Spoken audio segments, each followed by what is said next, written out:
An alarm should not be ignored. No fire alarm or burglar alarm or even backup alarms on our cars these days. Not the alarm clock next to our bed we set ourselves. No alarm should be ignored.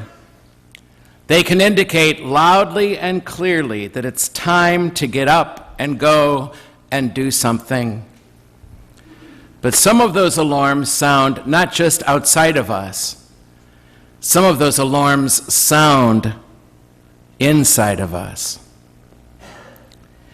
If your kids are doing things that could be destructive or hurt them, if they fall into what you might consider or worry about might be depression, or their behaviors display some sort of psychological, perhaps, issue that you're not aware of, or some misbehavior, some addiction that you're not aware of as well, or they're struggling socially, or they're getting bullied at school, if their health is just not improving for too long, I would suspect you would be alarmed. It might happen in your businesses when profits are declining, or it might happen to you when your grades are falling short and your average is going from an A to a B, or B to a C, or even worse. It might happen in your friendships or even your marriages, when your friend or your spouse seems to be involved in perhaps some sort of risky behavior or making choices that may come back and hurt them terribly, or they're even just becoming more remote, distant, even from you seeking them out, seeking to try to connect. That friendship or marriage can begin to feel insecure.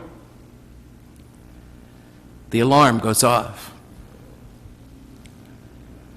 It may be happening in our relationships with institutions as well, institutions like the church, and the scandals and the cover-ups that have been part of our experience of church in recent decades.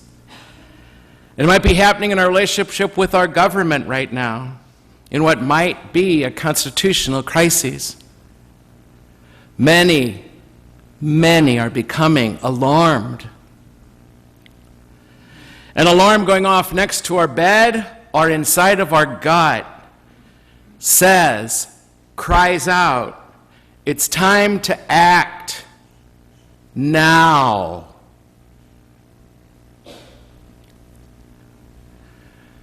Being alarmed is not anything even remotely like happy feelings. I suspect it includes some sort of intense combination of anxiety and of worry. It's a feeling we dread, this feeling of alarm. We don't want that alarm to go off inside of us ever, really. It's so upsetting, and we dread it. It's something we decry because something or someone we love, or something or someone that matters to us, including our own self, is in trouble. But I propose to you that finding ourselves alarmed is not a bad thing, even though it feels bad. Just because it doesn't feel good does not become a reason to not allow the feelings that could finally prompt us, get us to act, to repair the world, to repair a friendship, to repair ourselves, to repair our own government and our own church. Would that we would be alarmed enough by our own behaviors even, alarmed enough to finally do something.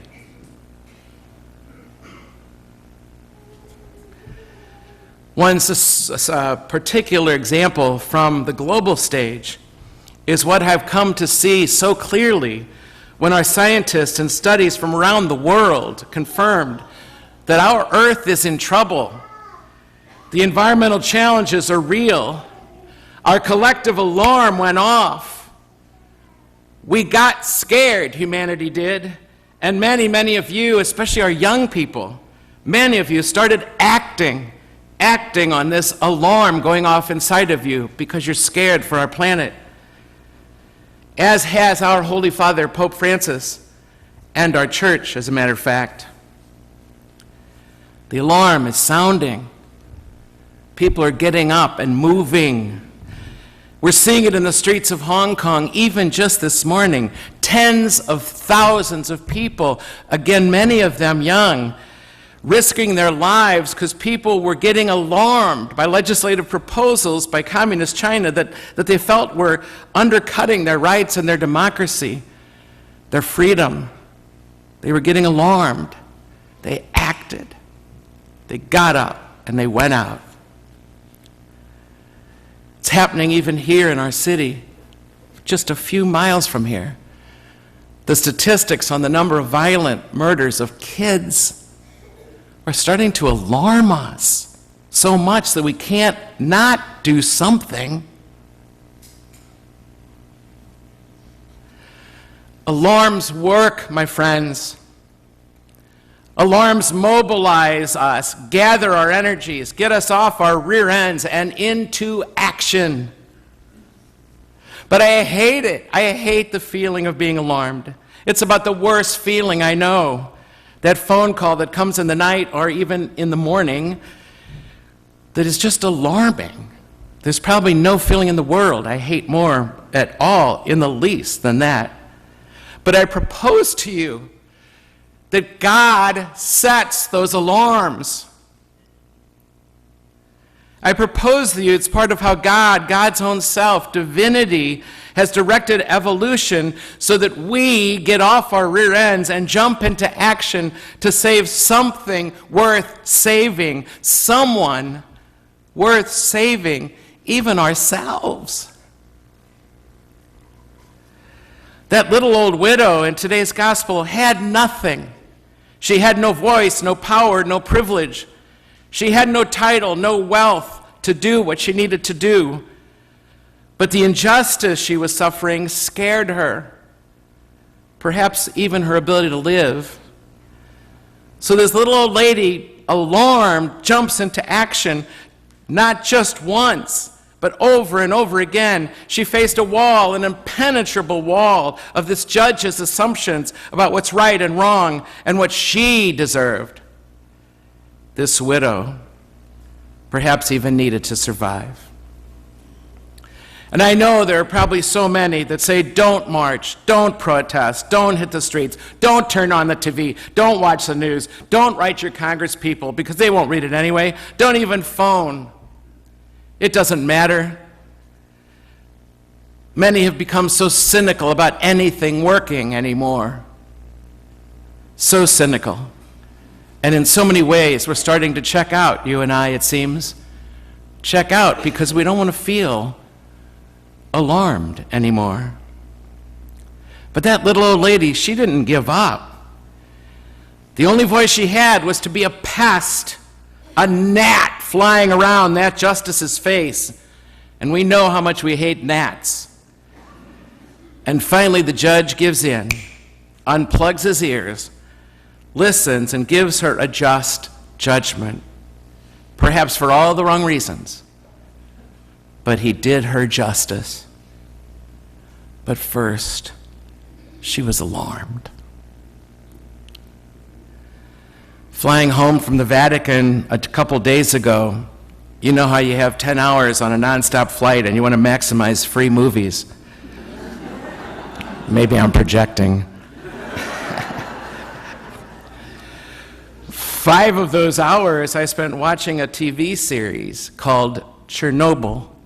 Have any of you seen those 5 shows called Chernobyl? Hardly any. Wow. I had not either, actually, till it was free. But I have to tell you, flying across the ocean, first of all, on the way there, I cried through 2 movies, just sobbed during one of them. And then on the way back, I just had this anxiety, this dread growing inside of me.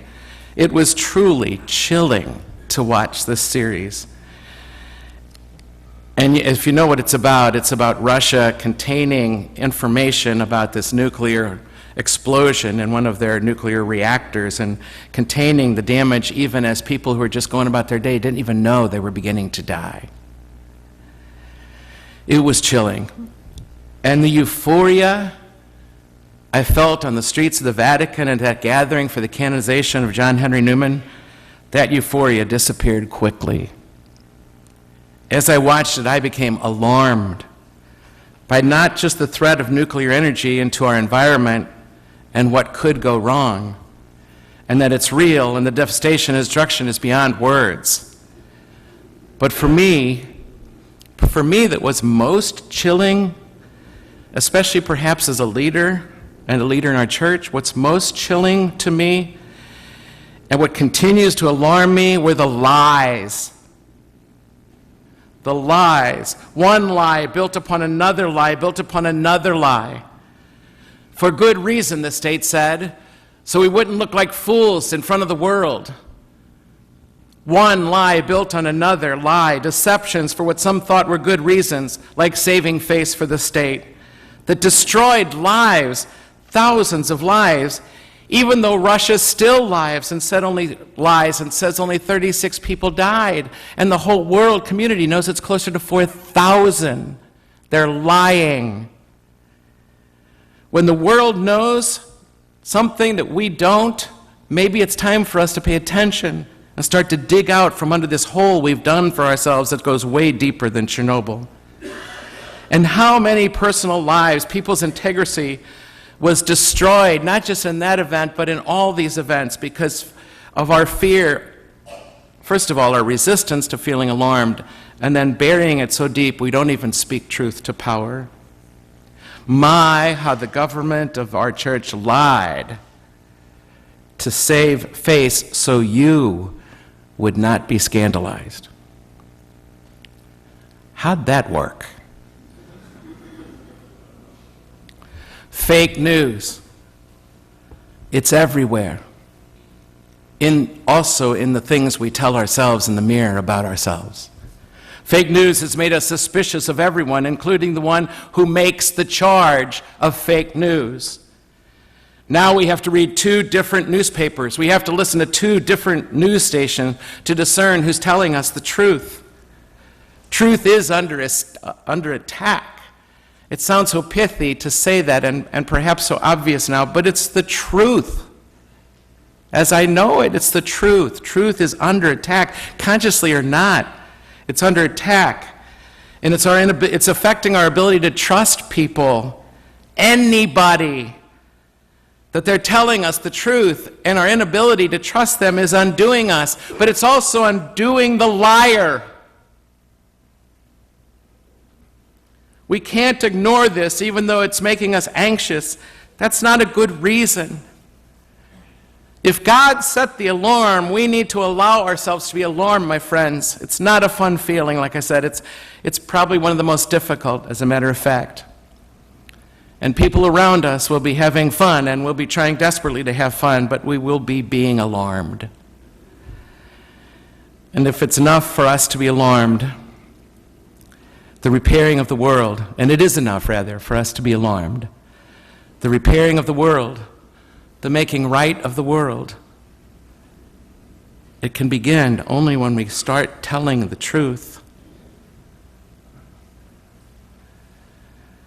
We need to learn how to stand up to the truth, to the White House, to our own political parties, because there's no just one political party that lies.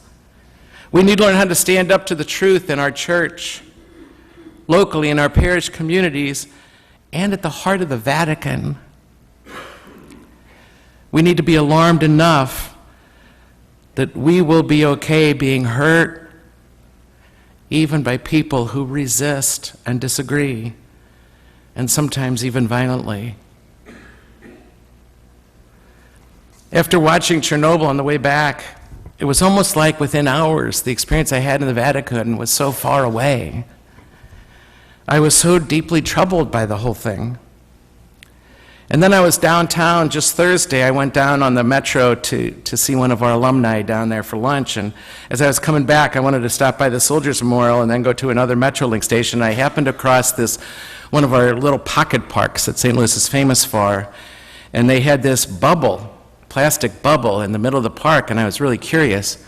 And here I am churning about all these things in my gut, and on the side of this bubble, it's just in big, bold, black letters, the word truth. And on its side, just beyond those black letters, rather just underneath them, was some sort of art project. These folks, the artist, was going around the world to something like 17 countries in the world already, just to ask people to invite people, passerbys, to go inside and answer or can finish one sentence. And it begins with 3 words. The truth is, ...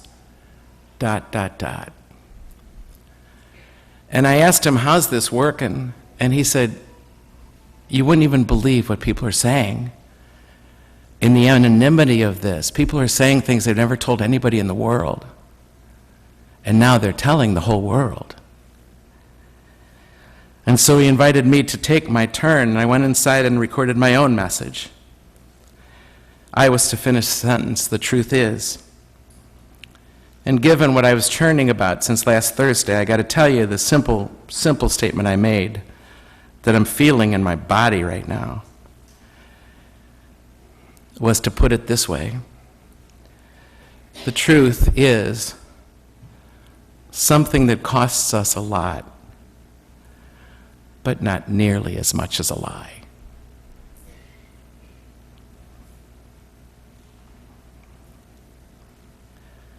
I just hope we still have it in us.